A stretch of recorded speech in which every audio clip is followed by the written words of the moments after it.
We don't do a lot in the crypto space, but I have a personal passion for it. So this dates back to lockdown last year. I was living with a guy who was full in on investing in crypto, right?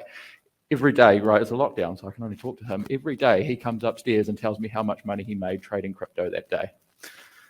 After a couple of months of this, I was like, all right, I'm in. Put some money up, bought some Ethereum, was going to stake it in a game project. So staking, putting money in a pool, you earn rewards back. That investment lasted 24 hours. I was hijacked on the way to an exchange. All my money was stolen. That was my intro to crypto. Kind of left it there, kept going, didn't want to put any more money in. I wasn't that, into it. And we get to this year, and I started actually having another thought. And I was like, how does crypto work for marketers, right? What can we do there? What's interesting in that front? And I started diving into it. And every podcast I listened to, every article I read, I had ideas just flowing through, right? It's amazing. So if we look at the current state of the crypto space, what have we got? We've got a whole lot of fancy pixelated art. That's how it's perceived. It's perceived as a bubble, right? This thing is going to burst, and all that money that's been put into it is going to disappear. But, well, I'll get to the but in a second. Let's look at who's there. So who have we got there at the moment? Well, we have finance people, right? Bitcoin started as a purely a currency, where you just trade it. It's a money form. It's there. So finance people got into this. They started trading it. They started making big money. Along came Ethereum, and that changed things because that was still built on the same technology, but it's not just a currency now. Now you've got contracts and data layers that can be put into it. You can build apps on it. You can do all sorts of cool things with it. So that brought the techies in. The techies are in there. They're developing heaps of stuff. They've got all this vision. They've got all this talent and skill, and they can develop sorts of cool things. And that's what we're seeing come through with apps, all these different ways of mining, different currencies, things like that. But where the opportunity for marketers is, these people aren't particularly good at marketing what they're doing. They're not good at building communities. They're not even good at explaining what they're doing to us regular people. Next people to jump on the opportunity were creatives, right? They came in, they found ways to monetize their content, whether that's in music, newsletters, blogs, webinars, whatever. They can use these currencies to build around their communities, reward people with real money for their engagement, for their evangelism, for promoting what they do, which is pretty awesome. And finally, now we've got businesses coming on, and we're talking big business at the moment. Adidas partnered with the Bored Ape Yacht Club. They dropped a whole bunch of digital clothing and things you can wear in the metaverse. It's all coming through. Nike's doing it. Big brands are jumping on this. They're building their stakes in the metaverse, but there are opportunities for everyone. To take it back, though, we're going to look at the generations of web because we talk about Web 3.0, but what is that? If we come back to the original, the beginning, approximately 1991 to 2004 was Web 1.0, right? Funky looking websites, text, pictures, the information superhighway. And what this was, is it was connecting information. We're taking content from a few creators that were out there and connecting it to everyone so they can look at it. It had its skeptics. I think a lot of people have probably heard this quote from Robert Metcalfe. I predict the internet will soon go spectacularly supernova and in 1996 catastrophically collapse. In 1997, he literally ate his words. He wrote them on a piece of paper and ate that piece of paper at a conference because he was so spectacularly wrong. But Web 1.0 wasn't really that great because it was all about connecting information. It also culminated with the dot-com bubble, right? Which is kind of like what NFTs are now. Everyone was piling in. There was big money being thrown around, Super Bowl ads, all this. And then most of these companies spectacularly collapsed because they realized you actually have to have a product to make some money. But a few of them that survived, a little company called Google, a little company called Amazon, they went on to pioneer and create the Web 2 era, which is what we're living in today. This is the social era. If Web 1 was connecting information, Web 2 is connecting people, right? It's giving us places to share, places to talk, But these companies, these Googles, these Facebook, Amazon, Microsoft, they dominate this space, right? There were skeptics there too, right? Bit early, 97, but I'd shut Apple down and give the money back to the shareholders. That's some terrible financial advice right now. But we have the benefit of hindsight, right? Right? The problem with Web 2.0 is it's centralized. It's still controlled by these companies. So Facebook, who has recently rebranded to Meta, they own that. They own Instagram. And one example of them controlling this ecosystem is that they decided they wanted the username Metaverse. And they just took it. It was on Instagram. It was someone who was already established with thousands of followers, no explanation, gone. Happy ending to that story.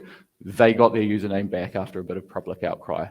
But I mean, it's the same for us as marketers. When Facebook came along, the promise of organic content, reaching our audiences, talking to them was brilliant. And now all of a sudden you have to pay for that? Facebook is monetizing our data and using it, right? Google is the same. If you don't pay for ads or if they change their algorithms, you lose traffic to your website. You lose traffic to your business. They can delist you on YouTube. It's there. Amazon is the same. You sell a product there, they can delist you. Worst case scenario, actually, is they copy your product and sell it above yours. So we're still living in these centralized environments that are created by these companies. I mean, they can even affect each other. Apple changed its privacy policies and Facebook lost 30% of its value. Wowee, right? So we live there, and that's where Web3 comes in. Because it's decentralized. It's built on a blockchain that no one owns. It's still the internet as we know it. It's still a connected group of computers, but it gives power to the people. No one owns each company. No one owns it. You can hide behind an avatar and a screen name if you want to, or you can use your real name, but you're connected to a wallet. And that wallet controls everything. It's where you hold your NFTs. These can be gated tokens to get you into special communities, things like that. So it's in its infancy. It's built on web technology. Web 3.0 is built on the blockchain. It's decentralized, and the amazing thing is it has nearly limitless potential. Right, I'm going to talk about this a bit later on, but we don't even know where this is going to go yet, and that's the cool thing about it. So what makes blockchain unique? First of all, it's trust-based. All these computers are linked together. They're verifying things, they're talking to each other all the time, and they've all have to reach a consensus to validate something. Once it's validated, it gets written into the blockchain, and the next block starts, right? It's also centered on a community. So we were already building communities as marketers, whether we're using Facebook groups or email marketing lists, we build these. But now we're bringing these people into this community and actually giving them a stake in what we're building. We can actually give them value. We can give them real money rewarded via tokens, via NFTs, via cryptocurrencies. We can give that back to our community. And what happens when we give our community tangible value? They talk about us to other people, right? Other people want to buy into your community. And all of a sudden, you get money. You're earning money as a business, but your community members are also earning. If you succeed, they succeed, which is pretty epic in my view. The last part of it is it's secure. So the blockchain is very transparent. You can look at transactions. I can see where things have gone, where they're going. But because it's a chain and because it's continuous, it's very hard to hack. If you want to change something on the smart chain, you have to change the entire chain, right? And it's very difficult to do that. So this is an incredibly secure technology. Don't get me wrong though, as I've discovered, there are definitely scammers out there who will take your money and there's nothing you can do about it. It's decentralized. You can't go to the bank or the person who makes your wallet and ask them to track that. I can track the payment. I can see exactly where it went. I can see a wallet ID. I don't know who that person is and there's no way I can find out. So that money's gone. So you do need to be careful, but it provides opportunities. And one of those big opportunities comes in the form of smart contracts. So these are actually built in, and these enforce a lot of the things we're talking about here. These are visible, instant, automatic, and low cost. What is it? It's essentially code. It's really simple. If this happens, then do that. And it's written into the blockchain, so it can't be changed once it's been published. So, for example, if I'm buying an NFT, there's a smart contract behind it. It checks my wallet to make sure I have enough money to buy it. When the seller accepts my offer, it automatically transacts. They get my money, I get the NFT. There's no dishonesty about it because no one can change it. It automatically happens. It's pretty cool. And then you can add other things to your smart contract. So if I've created a whole bunch of NFTs, I can add that every time it's resold, I earn a royalty on my content. And that could be my art, or it could be my music. If I'm a musician, it's going in there, I can control. I'm having control of where it goes, and I'm making money every time. So if my product goes up in value and starts trading for more, I earn more, my community earns more. It's a good thing for all. So it's also instant. So as soon as the conditions of the contract are met, it's fulfilled. They can't be changed. They're written into a... Yeah, I think I've covered it all. I'm getting ahead of my notes and I'm not really keeping up. So I'm trying to keep up. But let's start looking at what elements of Web 3.0 can we use now. So first of all, we have NFTs, and you've probably all heard this as a buzzword, and everyone, like I said, thinks of it as a bit of pixelated art. But what is it? Well, first, it's in the name, a non-fungible token. So a fungible token is something that can be exchanged. If I have $1 in my wallet, it's worth the same as another $1 in someone else's wallet. We can swap it, no values change. That's a fungible token. Same with a piece of Bitcoin or Ethereum. They're all fungible tokens. I can have one, I can pass it on, use it to buy something, and get another one back. It holds the same value. A non-fungible token is something that is completely unique, right? Like one of these fancy little pictures here, right? No two are the same, and so I can actually track the value of that on the smart chain. I can look at it and see if I sold this one and it's gone through 10 people and gets back to me, all of that record, all of that history is still there. It's the same thing. And while everyone looks at these as a bit of art and things like that, it's more than that, because it's actually the technology that allows us to do cool things. So try and look past the fancy art and all of that and look at the technology. So why would I as a business owner want to use an NFT? Well, NZ Rugby would be a great example, right? If you own IP or a brand, you can monetize that in a non-cannibalizing revenue stream. You look at what the NBA are doing with the NBA Top Shot. They're selling highlights as collectibles. People buy these highlights, they can trade them. If they get a rare one, they can resell it for a higher value. Like trading cards of old, but these are digital, on the blockchain, verifiable as well. So you know where it comes from. You know you're not getting fakes. So it's not about the JPEG you see at the front. It's about the technology underneath it, the ownership, and what you can do with it. And obviously, as you get into these, the higher the demand goes, the more people are holding them, the less are trading, the more value you're getting out of them, the more you're producing. So how are some other ways we could use NFTs? Memberships. You're a member of an organization, you're getting access to an exclusive community. This can all be controlled via an NFT. Ticketing. Ticket scams, things like that. What if your tickets were NFTs now? You pay for it, download it, and then if scalpers come along and buy 10 tickets and want to resell them for a higher price, hey, the company who's putting on the event writes it into the smart chain. They get some of that future sale, that secondary sale. Maybe your artist who's performing gets some of that secondary sale, and all of a sudden the value is going back to the creators as well. It also prevents fraud. I think we've all tried to look for last-minute tickets when things are sold out, and it's a bit dodgy buying off TradeMe or Marketplace or something like that. You never know if you're going to get to the gate and it's not actually going to work, right? NFTs are verifiable. You know they're coming from, and it's built on a smart contract. That person can't go and sell that ticket to 6 different people, and it's luck of the draw who gets there and scans it first. There's one, it transfers wallets, it's yours, it's safe. I've also touched on, licensing for artists, creatives. They can use it, license out their work, earn royalties every time it changes hands. What about fundraising? We can fundraise via NFTs. We can launch them. So one that recently launched, Moonbirds, they had a floor price. So the starting selling price was 2.5 ETH, which at the time was about $7,500 US each.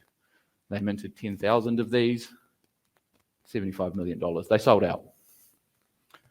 That's your seed funding for the project right there. All the value they're adding later, They've got a roadmap. They've announced what they're going to do, but they just generated $75 million to fund all of that cool stuff, right? And that's before you even get into secondary sales. In 48 hours, they'd transacted over $200 million. So they got 75 million up front, and then the further 125 million, they took 5% of that right there. It's constantly going on. What about tying physical objects to digital things? We have deeds for our house, titles for our house. What if they were NFTs?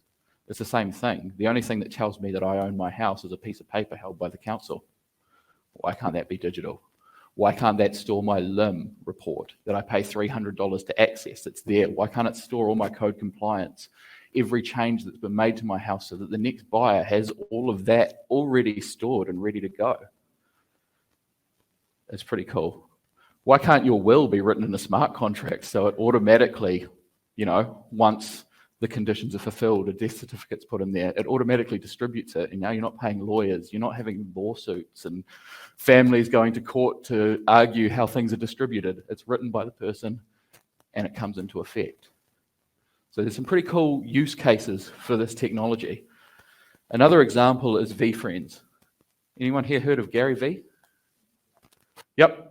So Gary V launched his VFriends project. It was 268 pieces of art he drew, and then they used AI to generate them into different rarities, backgrounds. And the main draw for this is he said he would put on a conference for at least the next 3 years annually, and your NFT is your ticket. If you have an NFT, you can attend. So they're access passes to an experience, an exclusive community. Then there were experiences. So some of the other ones were utility tokens. They were a bit rarer. They came through the mint, so you had a chance of getting them if you bought in. And they could be all sorts of things. It could be have brunch with them. They could be group activities. They could be a Zoom call that gives access to him. One of them's even going garage sale shopping with him, right? There's all these experiences you can do with this guy. But the access is what matters, because you can get close to him, pick his brain. He actually has a 40-year plan. He hasn't announced the entire 40 years, but he's committed to 40 years of this. His use case for this, he sold them all at $1,000 each. They started at 0.3 ETH, $1,000 US. He sold 10,000 of them, right? There's his 10 million. There's his seed money to go into it. Every time they trade hands, 10% goes back to him. They are now worth $10,000 each. And on the average week, they trade about $300,000 worth. So he's generating a constant income, and that allows him to keep pumping value back into that community. And the more value he pumps back into the community, the more people want to be a part of that community. They want to hold those tokens, and the value goes up. They make money. He makes money. It's pretty cool. The next couple of things I'm going to touch on, I'm not going to go into as much depth, but decentralized autonomous organizations. So these are taking the power. These are organizations that are built with no boards, no directors. They're community members. They drive the engagement. They drive where the company is going. They vote on it. It's bound by smart contracts. When a vote's completed, it implements. So today's what's the value of this? Well, in an organization today, someone can come in, buy a controlling stake, and take that company wherever they want it to. With a decentralized autonomous organization, that's already built up. You've got it there. It's a smart contract. You have to buy in at the values that they're starting with and go with that. You can't come in and change it to suit yourself. It's pretty cool. This is something that I think is going to take a little bit longer to catch on. It sounds like it's good for non-profits, but you can build profitable models from this as well, right? Using those smart contracts, you can pump value back into your community, but still take a profit for your company. So what about for-profit organizations? What have we got here?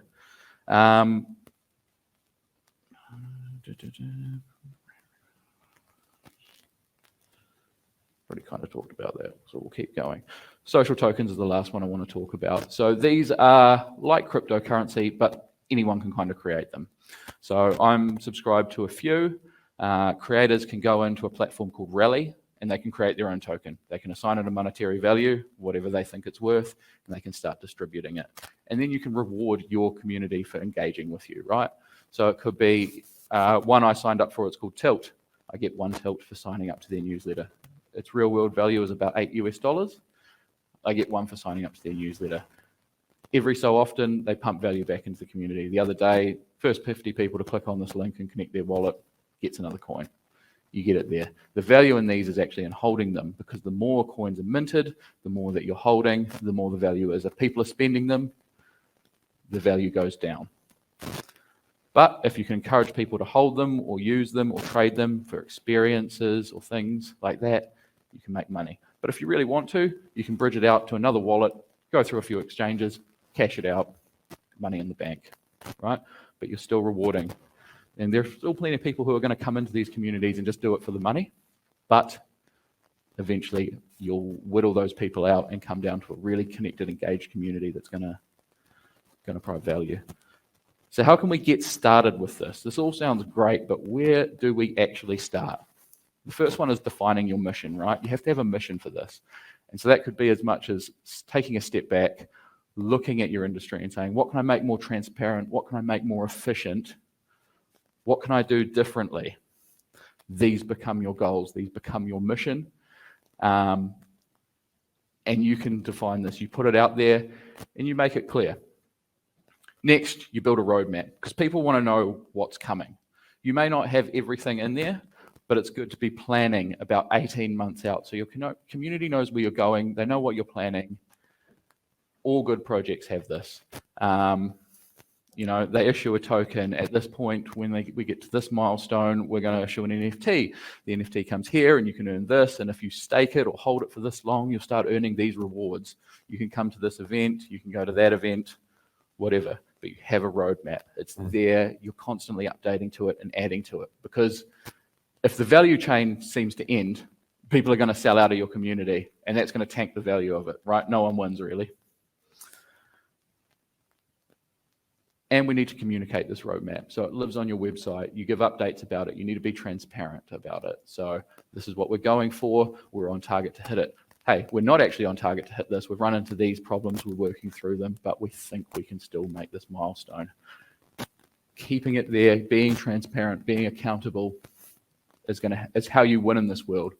Because if you lose that trust, people lose trust in your project, they sell out, the value tanks, but then they also lose trust in you. And most of these projects started with people who were hiding behind their screen names. Not hiding, but you didn't need to. These days, there's a trend moving towards being doxed, it's called, which is, who is the person behind this project? People are becoming more smart. They're trying to identify the scam, so they want to see a person. And so if you are known to engage in projects where you hype them up, everyone buys in, you sell out and take your money and run, you're not going to be hyping up projects for long, because everyone knows you're just trying to make a quick buck.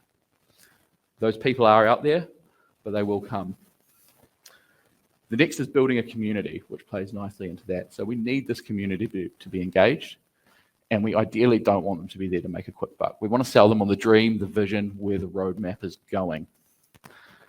And when we build this community, then we pump value back into it. This is all about a circular economy. The idea of this is we all succeed together.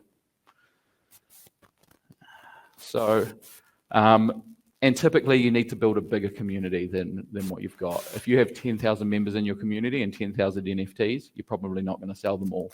But if you have 100,000 people in your community or whatever, you don't have to sell 10,000 NFTs either. You could sell 100 to 1,000 people, whatever. You just need to think about your community, build it there. Not everyone's going to buy in when it comes to actually putting money in, but some people will, and those are the people you want. You want to kind of encourage people to stay there and use it. So building the right people into your community is pretty key. Finally, we need to educate them, right? This is the big one, because this technology is bloody new. No people really know how to use it. Getting a wallet, okay, I can do that. I can connect it to my browser. But then there's all sorts of exchanges and trading. You've got to go to Coinbase and buy the currency and then convert it to this one to buy that and stake it here. It's difficult, it's confusing, and not everyone is a techie. So educating, teaching your community how to get a wallet, how to link it up, how to buy your first cryptocurrency, how to hold things, what this terminology is. Gary Vee did a fantastic job of this. He actually started teaching people about a year before his NFTs released, so that when he was ready, his community knew what to do. They were there, they had the wallet, they connected it, and they were ready to just buy in. So it's important to get there, where to get updates, where to get rewards, educate your community on how to do this, because if you don't, you will spectacularly fail. They may want to do it, they just don't know how. If they don't know how, they'll give up pretty easily. Final part is start now, but don't rush. There's a number thrown around quite a bit, and that's that about 98% of these projects are going to fail, right? So it goes back to the saying in the crypto world, do your own research. You need to research projects, be confident in them. And when you're creating projects, you need to give people enough information to be confident in your project, what you're going to do, why it's going to work. So how do we start now but not rush? Start learning, start joining some projects, go in, get some. If you're feeling brave, learn how to set up a wallet, get some Ethereum, buy into a project, see how it goes. Whether it wins or fails, you're learning from it, right? You can see what they did that was wrong, when they weren't transparent, when they lost their faith in the community, or when they gained faith. There are lots of places out there, lots of projects launching, and a lot of people are just hopping on things, right? The Bored Apes, fantastic project. All of a sudden, there's 100 other ape projects out there, the lazy apes, the pixelated apes, whatever. It's not the apes that are the thing, it's the community that they built, that bought into their vision. So get in there, start learning, join other projects, have a plan, think it out, and take your time. It might take a year or so to get to the answer and to get to an actual release, but the more time you take, the better. Also, this is changing so fast. In 2 years, 5 years, this is all going to be different again, because this is just the technology is just outpacing it. New ideas are coming in. So what about the future? It's pretty crazy because we can't really fully comprehend where this technology will actually take us. And if we look back to another example in history, the Renaissance, right? What happened in the Renaissance is ledgers were created and the Gutenberg press, which allowed mass communication, right? And that's kind of what we're looking at here. The blockchain is a decentralized ledger of transactions, but we've got the communication methods already. What that press did, no one thought the Gutenberg press was actually really that big a deal at the time, because most of the population couldn't read anyway, so why would they want things printed out like that? But what they didn't realize is it decentralized knowledge and where it was held. Eventually people learned to read. Ledgers allowed people to start small businesses. Back in those days, if you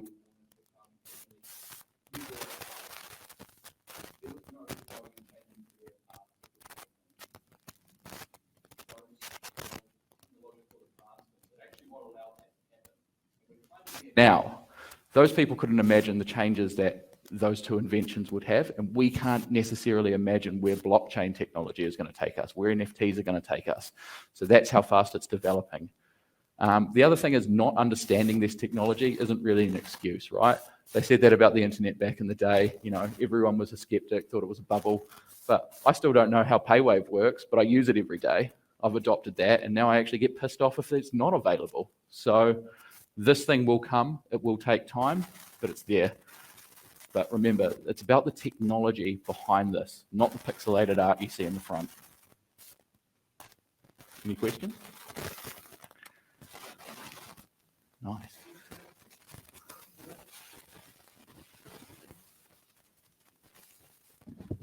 Cheers for that. That's awesome. We're actually looking at it because it's, with your wallet, you can also control all your data.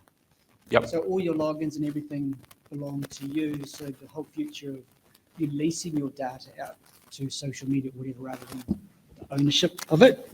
But the big elephant in the room, obviously, is the likes of the destabilization of Terra, which brought down Luna, those kind of things. It still feels like a massive gamble, this space.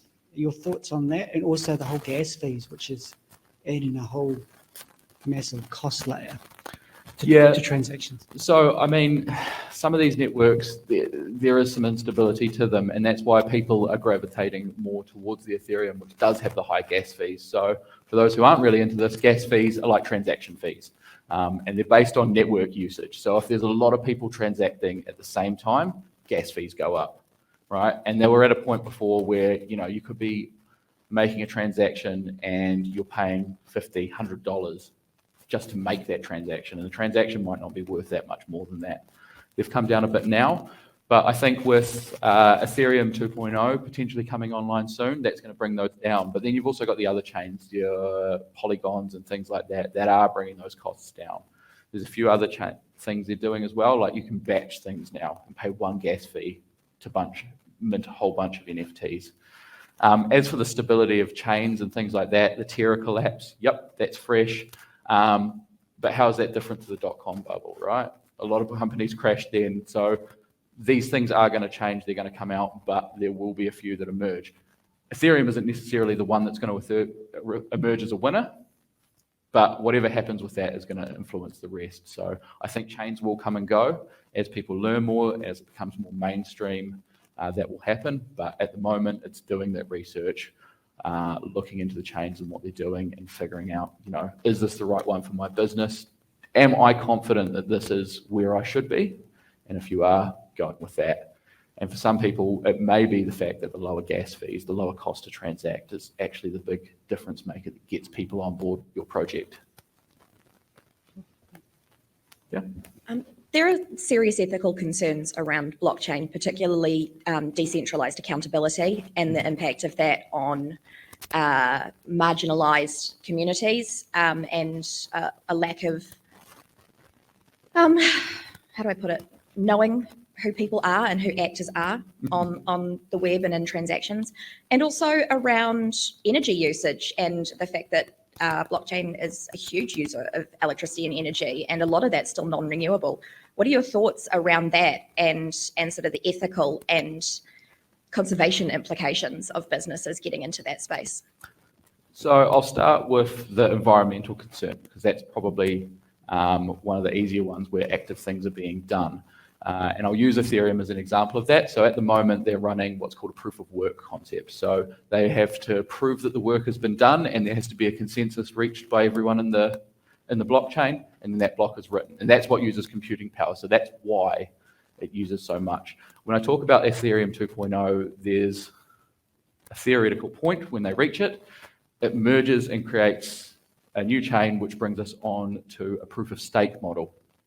So instead of looking at the work done and using computing power, we're looking to make sure that people actually have a stake. And that stake is Ether, the currency behind Ethereum, staked in a liquidity pool. So that value's there. And the more stake you have, the more proof you can have, but it's still a consensus model. And the brilliant thing about this is, while it's coming, no one knows exactly when, because it depends on the block's mined, the coin's mined, all that kind of thing. But the model itself uses 99% less power, right? So when it changes over, it is actually going to reduce the power consumption, because now we're looking for people not to give us their computing power, but to prove that they have this money locked up to back the currency or back the projects. As for access to this from minority groups and things like that, I think one of the cool things is, if you are actually interested in learning and bridging that gap, you can find this information for free. I've not paid for anything to learn what I've learned about it, but you have to want to. But you can also make money from it. Like, you don't need to put money in to get started. I think what Stephanie was asking was how do we, if there really is a place to hide, how do we stop marginalized groups being targeted? How do you stop things like hate speech? It seems like it's opening up a really big can of worms. We already have an issue with people being up on these platforms spreading disinformation, and being trash human beings. So how do we combat that in a space like this? Right, so the first thing is how there was a time, right? Everyone was rushing in and could hide behind a screen name. But now that so many of these things are falling over, people are actually looking to who is creating these projects, who is doing them, who is governing them, what communities are there. So being doxed, as they call it, or having your real world identity as your screen name and associating your personal self with a project. That's not doxing. Huh? Sorry, that's not doxing at all. Doxing is sharing someone's personal contact information, their address, their phone number, their full name, their birth certificate, things like that, in a public forum so that people can find them in real life. It's hugely more damaging than just having your personal name associated with an avatar. Well, it's your brand, right? If people are coming into this and scamming, if you knew that It's I was going to abusive take and your illegal. money and steal it, would you invest in my next project? I will be honest, I don't have all the answers to your questions. I can stand here and pretend to make them up, but I don't. But communities are built around things. If you're entering a like-minded community, these communities are still moderated. They're still built on Web2 platforms, so you can still control who's being there and what's said. And it is up to communities to police themselves. And that's the great thing about a decentralized autonomous organization. The community is actually empowered to do that and call that kind of shit out if it's happening, right? So if you have a community of trash people, yes, it's going to be a trash community. But if you actually have a community of people who care and are trying to spread that wealth, maybe they're fundraising, maybe they're trying to do community projects through there. If these people genuinely care and are buying into that ethos, then that community will be a positive place.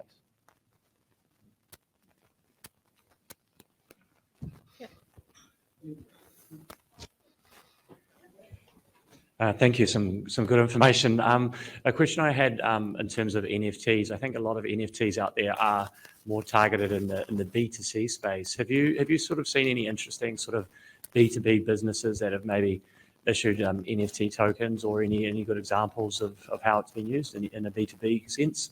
I don't have any good examples, but I mean, as I work in a B2B myself, right? So I come up with ideas. So you could look at things like, well, I'm in the alcohol space. So I look at whiskey, for example. One thought I've had around that is whiskey is not profitable in the beginning. You distill a barrel and it's got to sit for 10, 20 years there. What if you issue a stake in that barrel to begin with? People buy in, help you fund your business. That stake grows over the time. And then when that becomes a bottle, you've got value there. In the meantime, you might get access to events and things like that, or special deals. But I think there is room for this in the B2B space. It's just have to be the innovators who are going to come in and do it, right? Come up with a model that works, actually deliver value into that chain.